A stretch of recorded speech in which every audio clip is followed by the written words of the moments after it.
Welcome to ELPC Thinks. I'm Howard Lerner, ELPC's Executive Director. With me today is Tom Skilling. Tom is terrific. Tom, as you know, was WGN's meteorologist for many years, one of the most respected around. Tom and I are going to talk about the misguided cuts coming from the Trump administration of the National Weather Service and what we can do about it. Howard, it is always a pleasure to see you and to work with you, and the work you do is just amazing, so it's good to see you. All right, let's talk about the NOAA cuts. Yes. Talk a little bit, Tom, about NOAA never has been a political agency. No. They're scientists, they're weather scientists, they're technologists, they're meteorologists. What's the impact here? What difference does it make? What's the administration doing? Every piece of weather information in this country, every radar picture, every satellite image, every warning, originates from raw data collected by the National Weather Service. They're an extraordinary, lean, mean organization. If anything, they're a bit understaffed. And here now they're dealing with budget cuts, and we don't understand the methodology or how they're deciding who's being cut. But among those that have been cut are numerical modelers. These are the people that help develop the computer models that have revolutionized weather forecasting. The hurricane hunters that go into these storms. The folks who take care of Doppler radars. We have 162 Doppler radar sites operated by the government. And the thing to keep in mind, you're going to hear privatization talked about in the months and years ahead. This is something that certain politicians have agitated for years. The fact of the matter is, there's no private organization that can take over the functions of the National Weather Service. Think about it. NOAA and the National Weather Service operate our weather satellites, our Doppler radars, our weather buoys, the communications network that disseminates all this information. The cuts being proposed are ominous, and anything you hear in the months and years ahead about a private organization taking over their function simply isn't true. I mean, they can take over certain aspects of it. And in fact, there's an interesting collaboration in this country between the Weather Service and the private sector. I mean, what I do is I work in the private sector in television and broadcast meteorology. I couldn't do what I do without the Weather Service. And how are the implications of fiddling with our warning system are scary.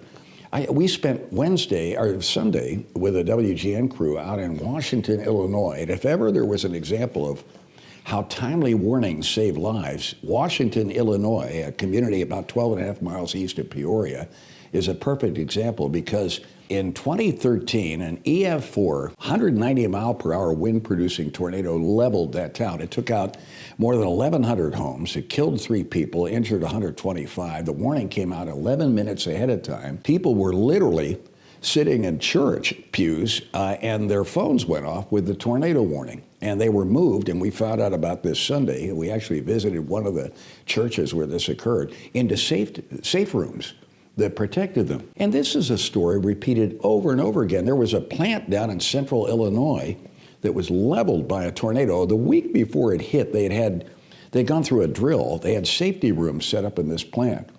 And people were moved into there. The whole plant was destroyed. The warning was issued ahead of time, so we were able to get people in the safe rooms and saved lives. And we're going to compromise that system. There's no two ways about it. I was talking to a friend of mine who works at the Storm Prediction Center that puts out all the country's tornado and severe thunderstorm watches. Their staff level was 10 to 15% what's normal. And think about this, Howard. You know, the entire National Weather Service is composed of, at peak employment, 4,200 employees. They run all the weather operations in this country, serving 330 million people 24/7. 4,200 people producing all the weather information that 330 million people receive.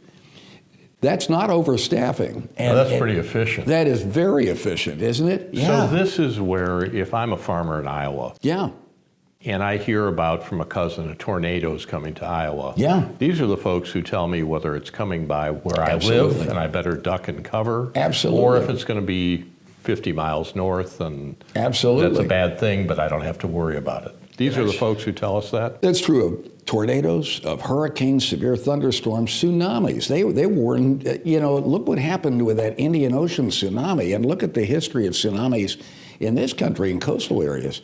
Yeah, this is NOAA and the National Weather Service. Now, the NOAA organization has 12,000 employees, but still over a country of 330 million. That's a pretty efficient operation. They do all the modeling, the data collection, the radar operation, the weather satellite system.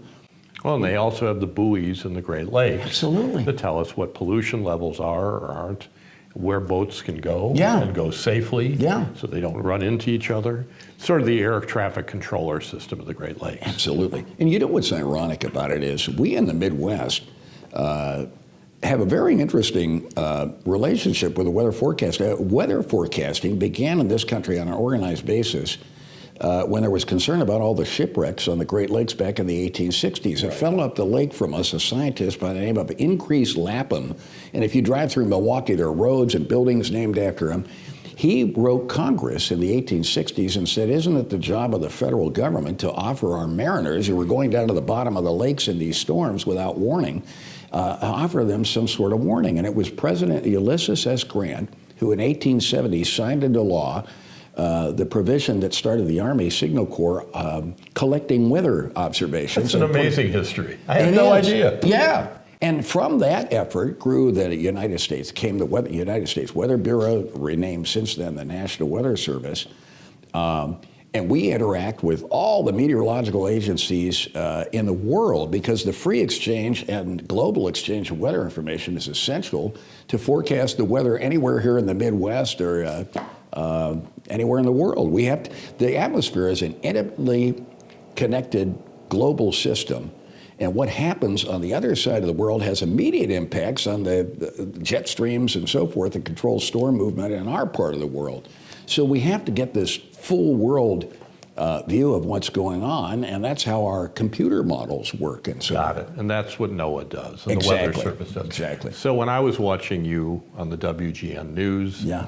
seeing you do the weather forecast. Thank you for that, and by the such, way. That I wouldn't have a job if nobody watched. So thanks a I million. I watched. appreciate it. Tom, you were great.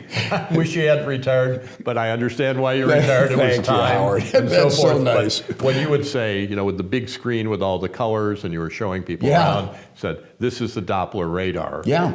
That was coming from the 162 people at the National Weather Service. 162 or the locations, yeah. locations Yeah. with National Weather Service. They were providing that information to you and other meteorologists who are doing weather shows on TV, and that's how I find out about it, right? Took decades to develop that system. It was developed down at the National Severe Storms Laboratory, which is a NOAA facility down in Norman, Oklahoma. Decades to produce that system. Had we had it, we wouldn't have had Plainfield struck by a tornado without warning in 1990.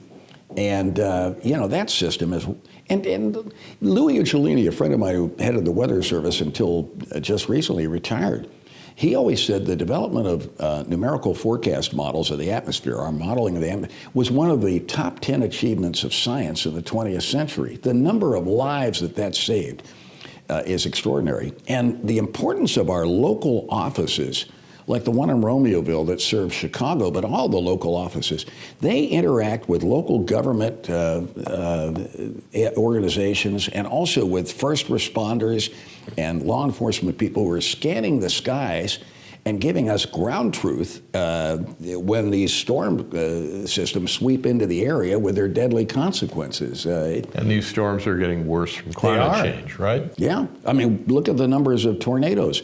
We're detecting more of them now, but there have been record numbers of tornadoes. Hurricanes, the oceans of the world have heated up. They're at the warmest level ever. We have marine heat waves underway. There's one out in the Pacific and another in the Atlantic now.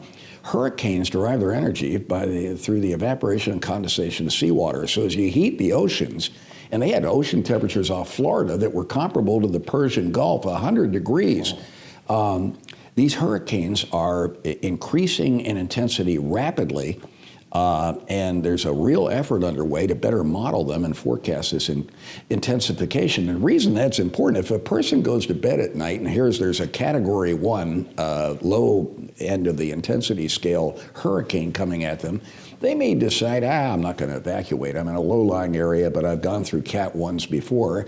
They wake up the next morning, it's gone to a Cat 5 overnight. I mean, this never happened with the frequency it's happening. Well, look what happened, last year with Florida. Yeah. The hurricanes hit, I think it was the Tampa area, incredibly hard. And people were saying, oh my word, Florida, Tampa, and they center of the storm. But then the flooding occurs in North Carolina. Oh, yeah. I mean these so storms, it's not just isolated here, it goes all the way up. And do you know something? Tampa really dodged a bullet.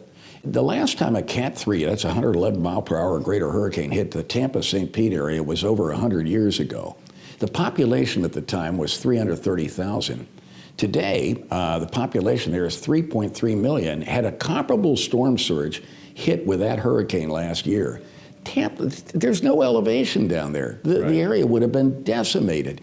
They missed. That storm went ashore 70 miles south of Tampa, which meant the winds were blowing offshore instead of onshore, as they would have if it had come farther north on the coast. It's just a matter of time before one of these big storms goes into these heavily populated areas. We've been lucky. These storms have been going into lower population density areas. Let's talk a little bit about who's getting cut. Yeah. Because my understanding is these are technical people. They're highly skilled professionals. They're specialists. They're meteorologists. The term probationary employee is used. And I think some of us, you see probationary employee, you think there's something wrong with Well, them. you think it's an intern, or you think it's somebody who didn't perform too well, so they're on probation. Yes. But I've come to understand that's not quite right. Probationary might mean they were hired, they're a PhD, they were hired 2 years ago, or they've shifted job category. Yes. They've been at the agency for 20 years of experience. Absolutely. Talk a little bit about who's getting cut and what that impact is. Well, part of the problem, Howard, is it's hard assessing it. This is not being done with transparency. The methodology that's being used in deciding who they let go isn't clear. They're not telling anybody, and it's even hard to assess who is being let go. I talked to a professor out at NIU, a tornado researcher and professor there, who had friends at the Environmental Modeling Center. This is where they develop computer models. 10 of his colleagues have been let go the day I talked to him. We've lost Doppler radar technicians who know how to fix these radars. These are amazing radars. This Doppler radar at Romeoville has an antenna that's 27 feet in diameter on top of a 100-foot pedestal. You could stand 3 people on top of one another inside the dish. These are amazingly complex pieces of technology, and yet they've revolutionized our ability to put warnings out, because we can see the winds inside these storms and detect storms that are producing tornadoes with an average lead time now of about 11 minutes. That doesn't sound like much, but it's a lot. They're also releasing hurricane hunter people. These are the aircraft that go into these storms. My God, we've got a coastline that's more vulnerable than ever before with greater population, and we've got sea level rising. And they're just going in and hacking these people and letting them go. It's outrageous. So we're losing our best and brightest when it comes to meteorologists, weather technicians, scientists. And here's another thing, Howard. We were out at NIU, young people who are studying, and believe me, there's a work involved in studying meteorology. That's not an easy degree to get. They're worried about their job security. When we got firm word that they were letting 300 to 500 people go, the exact number is not 100% clear. I had parents writing me on my Facebook page when I posted the fact that they were letting folks go, saying, my son or daughter is studying meteorology. What are their job prospects? After investing that kind of time and effort and money into educating themselves, what are their job prospects? So Tom, you're well known. People respect you. A lot of people worship you. I mean, Tom Skilling, you're the guy when it comes to meteorology. People trust you.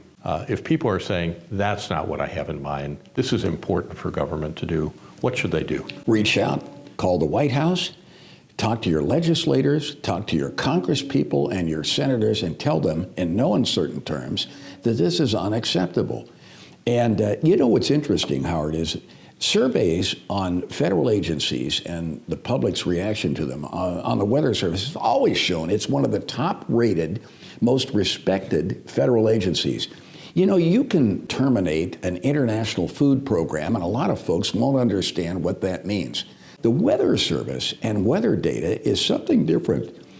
Everybody has wondered, with lightning flashing wildly at 11 o'clock at night and the sirens going off in their community, they realize that the information that comes from the Weather Service is potentially life-saving and certainly informs them about frightening situations and what risk they're at.